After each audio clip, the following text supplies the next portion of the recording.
Hello, Diploma Engineer. Welcome back, Indrajit G 2.0 Engineer Show. आशा करता हूँ आप सभी लोग अच्छे होंगे और अपनी पढ़ाई कर रहे होंगे UP triple S C JE की। एक बहुत ही महत्वपूर्ण सूचना आप लोगों को बताना था इस केस से रिलेटेड, और इस वीडियो में वो बातें मैं आपको बताऊंगा जो कि अभी आपसे कोई नहीं बताया होगा। इस कोर्ट केस जो हुआ है, क्या क्या पॉसिबिलिटी बन रही है, 3 मई को एग्जाम होगा या नहीं होगा, या इससे लग जाएगा, या कैंसिल हो जाएगा एग्जाम। इन सारी बिंदुओं पे बात करेंगे हम आज के इस वीडियो में। वीडियो के लास्ट तक बने रहिएगा, क्योंकि आगे जैसे ही हम बढ़ेंगे आपको वो बातें बताएंगे जो कि मेरी डायरेक्टली डेप्सवा के टीम मेंबर से बात हुई है। उन्होंने मुझे बताया है कि किस तरीके से क्या क्या पॉसिबिलिटी इस केस को लेके बन रही है। हालांकि वो जानने से पहले हम आपको पहले डायरेक्ट केस वाले पेज पर लेके चलते हैं जो कि लखनऊ बेंच में किया गया है। तो सबसे पहले हम केस को समझ लेते हैं, उसके बाद हम पॉसिबिलिटीज की बात करेंगे। दोस्तों, अभी तक जो कोर्ट केस हुआ था वो बीटेक वाले अलाउ हों इसके लिए कोर्ट केस किया गया था। तो वहां से सिंपली बच के आ जाना, अभी तक इतिहास में जब भी कोर्ट केस किए थे बीटेक वाले, तो अपने आप को अलाउ कराने के लिए। लेकिन इस बार जो कोर्ट केस हुआ है ये बहुत ही ज्यादा पेचीदा है, तो हम पूरी जानकारी आपको देंगे इस वीडियो में, आप लास्ट तक बने रहिए। उससे पहले हम केस क्या है कैसे उसे अच्छे से समझ लेते हैं। चलिए मैं आपको डायरेक्ट साइट पे लेके चलता हूँ। दोस्तों, जो कोर्ट केस हुआ है उसका रीट नंबर आप यहाँ से देख सकते हैं। फिलिंग डेट ये है 13,622, और इसे फिल किया गया था, फिलिंग डेट 7 अप्रैल को किया गया था, बट वो लिस्टेड नहीं था। फिर 9 तारीख को इसका रजिस्ट्रेशन भी हो गया, यानी केस लिस्टेड हो गया। जैसे ही लिस्टेड हुआ, फर्स्ट हियरिंग डेट भी मिल गई। 13 अप्रैल को फर्स्ट हियरिंग डेट मिल गई, और ये केस लिस्टेड है कोर्ट नंबर 5, बेंच आईडी जिसकी है 3442 सीरियल नंबर 53। और आप ये देख सकते हैं कि केस का जो स्टेज है वो पूरी तरीके से फ्रेश है। डिवीजन बेंच है, रीट सिविल है, फ्रेश लिस्टेड है, उत्तर प्रदेश लखनऊ में। बाकी ये एडवोकेट है, ऑनरेबल जुडिशरी है। अब हम थोड़ा सा इस पिटिशनर और केस को लेके जान लेते हैं, आखिर बात क्या है। केस करने वाले वही आपके गन्ने लोग हैं, जिसमें पिटिशनर के रूप में ये 9 लोग हैं, और इनके एडवोकेट है मोहम्मद आर आमिर। इन्होंने जो केस किया है ये डायरेक्ट, ये केस इन्होंने डायरेक्ट किया है आपके यहाँ पे। देखिए, ये कोर्ट केस गेसवा वालों ने किया है डायरेक्ट यूपी सब ऑर्डिनेट सर्विस कलेक्टर कमीशन, यानी UP triple SC through the chairman other. इन्होंने डायरेक्ट केस चेयरमैन और वहाँ के यूपी ट्रिपल एससी आयोग में इस विभाग से रिलेटेड जो भी लोग हैं उन पे केस किया गया है डायरेक्ट। यानी ये केस एक तरीके से वैकेंसी को लेके नहीं है, वैकेंसी यहाँ पे इनडायरेक्टली फंसी हुई है।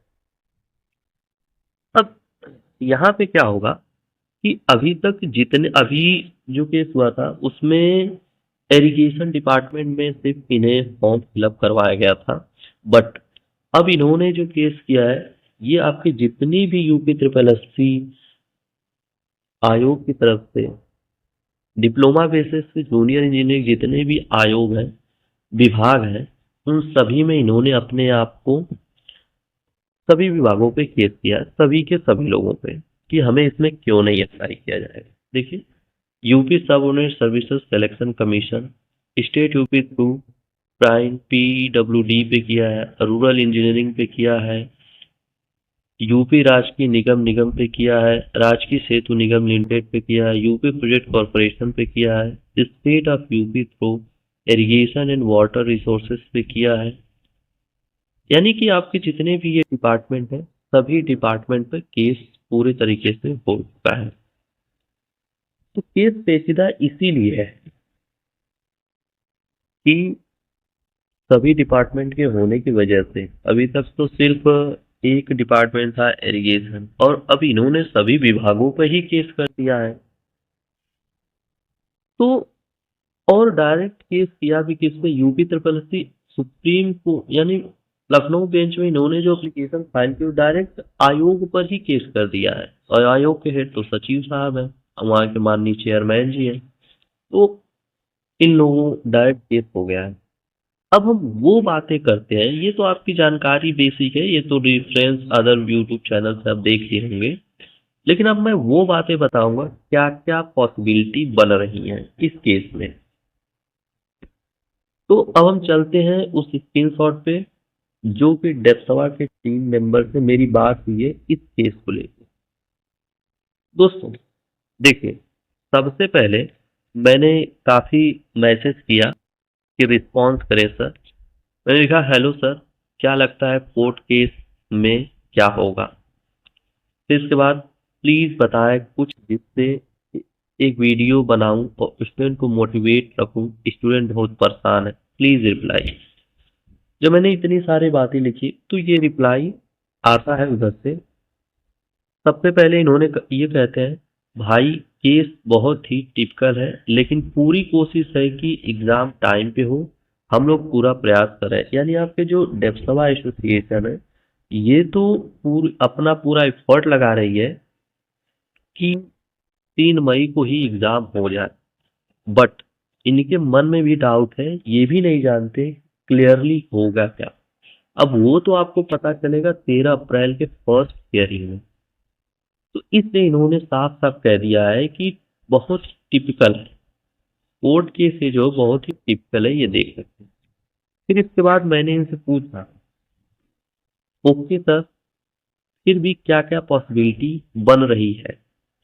तो उन्होंने सीधे सीधे जवाब दिया, ज्यादा चांस बर्बाद होने की है। देख रहे हैं आप लोग, इन्होंने साफ साफ कह दिया कि चांस तो यही है बर्बाद होने का।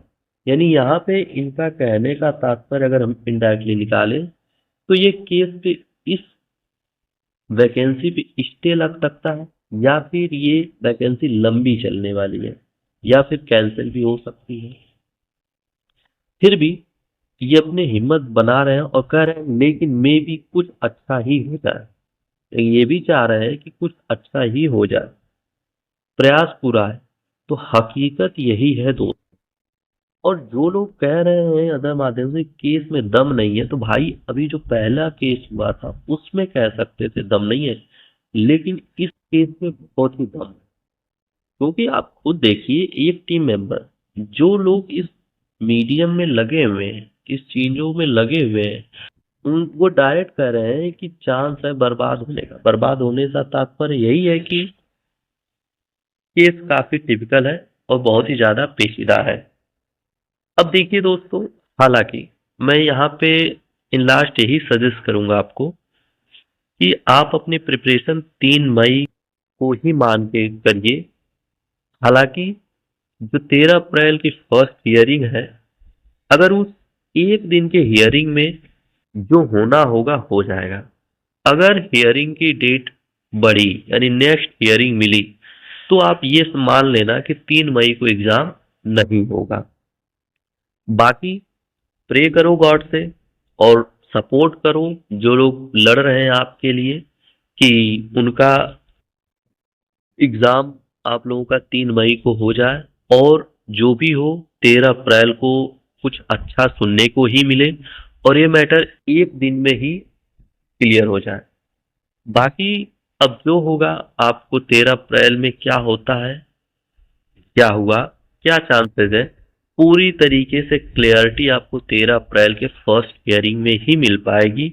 उससे पहले कुछ भी कहना पॉसिबल नहीं है। डेट आगे बढ़ती है तो आप मान जाइएगा 3 मई को एग्जाम नहीं होगा, एक दिन में क्लियर हो जाएगा दोस्तों। तो समझ लेना कि एग्जाम 3 मई को ही होगा।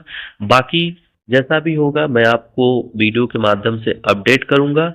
आज के लिए दोस्तों इतना ही। उम्मीद करता हूँ वीडियो आप लोगों को पसंद आए। Thank you so much. धन्यवाद।